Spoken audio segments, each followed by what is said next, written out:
बाप्पाचे आगमन झालेले आहे, तर काहीतरी गोड पदार्थ बनवूयात. बाप्पाला आवडणारा पदार्थ करूयात आज. तर मी कढई तापत ठेवली आहे आणि त्याच्यात 1 चम्मच तूप घातलेलं आहे. ओके, तूप चांगलं गरम झालं की साधारण 1 चमचा याच्यामध्ये खसखस घालून घ्यायची. मी या पद्धतीने जर सारण बनवताना ना तर तुमचं सारण खूप छान बनते. आणि मी साधारण 1 वाटी खोबरं घेतलं, हे खोबरं किसून घेतलं.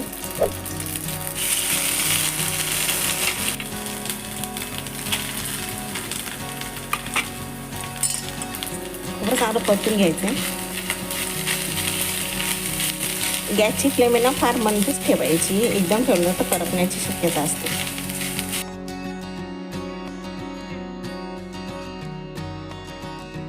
चांगलं बारीक गॅसवर खोबरं चांगलं भाजून घ्यायचं आहे. मी या जर पद्धतीने तुमचं जर सारण बनवलं ना तर तुमचा मोदक फाटणार नाही.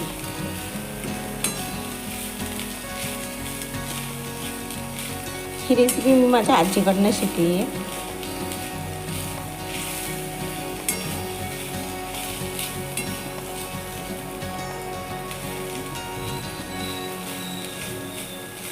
खोबरं चांगलं परतून घेतलं आणि गूळ जर याच्यामध्ये घातला ना तर मग काय होतं, काही वेळा आपला मोदक जेव्हा आपण सेकंड टाईम स्टीम करतो ना तेव्हा फुटतो. तर तुम्ही हे खोबरं जर छान भाजून घेतला आणि त्यामुळे काय होतं, याच्यामध्ये गूळ चांगला ॲब्झॉर्ब होतो आणि मग मोदक फुटत नाही. खोबरं आपल्याला साधारण 1 वाटी होतं, तर मी निम्मी वाटी आहे ना त्यामध्ये गूळ घालून घेते आहे.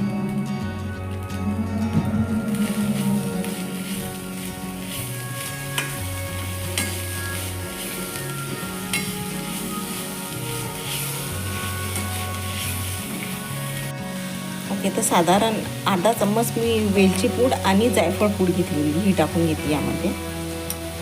याने खूप छान फ्लेवर येतो आणि सुगंधसुद्धा.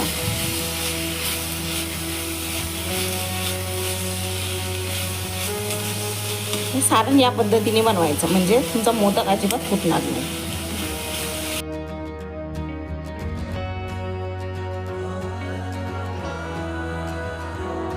तर आपलं सारण आता रेडी आहे. आता आपण उकळ करायला घेऊया. ही साधारण 1 वाटी तांदळाची पिठी आहे आणि 1च वाटी मी पाणी घेतलेलं आहे. त्यासाठी कढई तापत ठेवलेली आहे आणि साधारण 1 चमचा मी गाईचं तूप टाकून घेते आहे.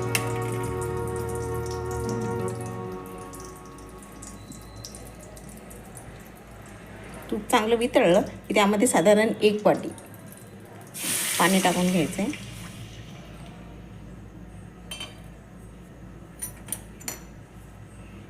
ओके, आणि साधारण अंदाजाने ओके एवढं मीठ अर्धा चम्मच पुरे होईल उकळेला. आणि पाणी चांगलं गरम होऊ द्यायचं आहे. म्हणजे पाणी चांगलं उकळायला लागलं की त्यामध्ये ना तांदूळाची पिठी टाकून घ्यायची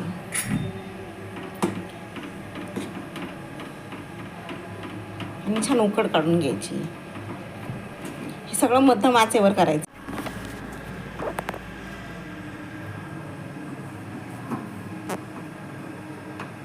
चांगलं मिक्स करून घ्यायचं. हे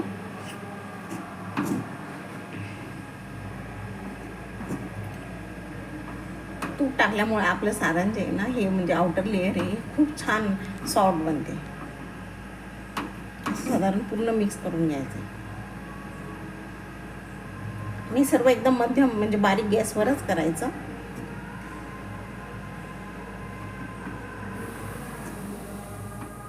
रेडी आहे. याला चांगल्या या प्लेटमध्ये मी काढून घेते.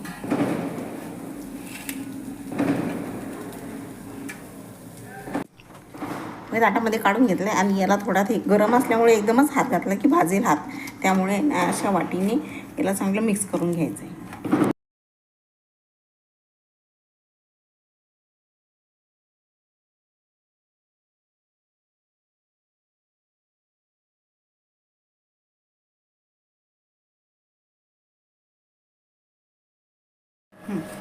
तुम्ही बघू शकता आता उकड किती परफेक्ट झाली. ताटाला पण चिपकत नाही, माझ्या हाताला पण चिपकत नाही आहे.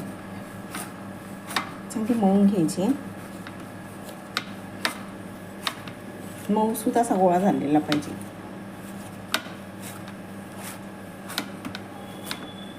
वेगळा झालेला पाहिजे. ठीक आहे. आता मी छोटा बॉल करून घेते.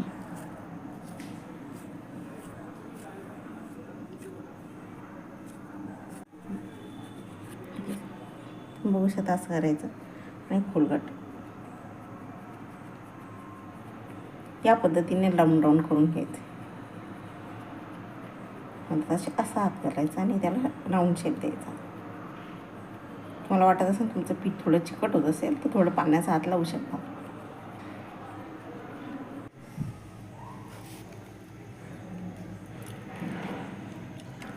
असं सारण या मोदकामध्ये फिल करून घ्यायचं आहे. मोदकाची आणि एक्स्ट्रा हे काढून घ्यायचं आहे.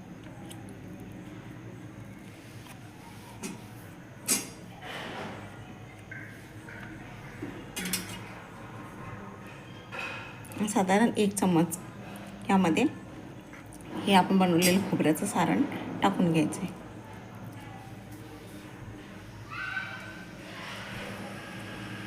सारण चांगलं भरपूर भरा म्हणजे खायलाही मजा येते. आणि वरतून असा पारी चिपकायची.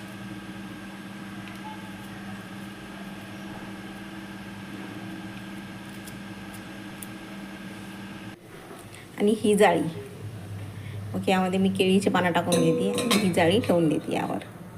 आपले 5 मोदक रेडी आहे. बाकीचे आम्ही करून घेतो आहे. आता एक एक जे मोदक आहे ना या स्टीमरमध्ये असे ठेवून घेतो आहे. मस्त किती छान सुबक दिसत आहे.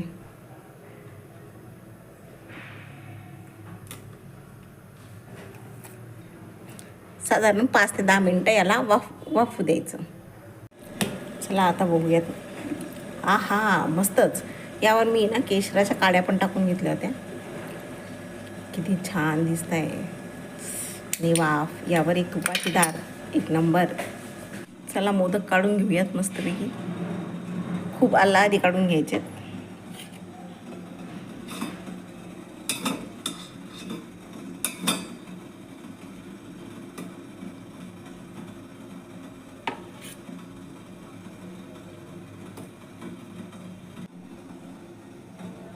असे उचलावं लागते मस्तच. चला तर मग आपली प्लेट रेडी आहे, आपले मोदक रेडी आहे आणि आपण याला सर्व करूयात.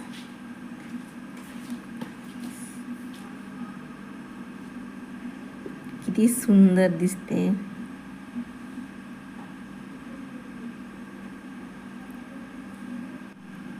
हो, आता यावर तुपाची डाळ टाकून घ्यायची आहे. यावर तूप टाकून घ्यायचं आहे.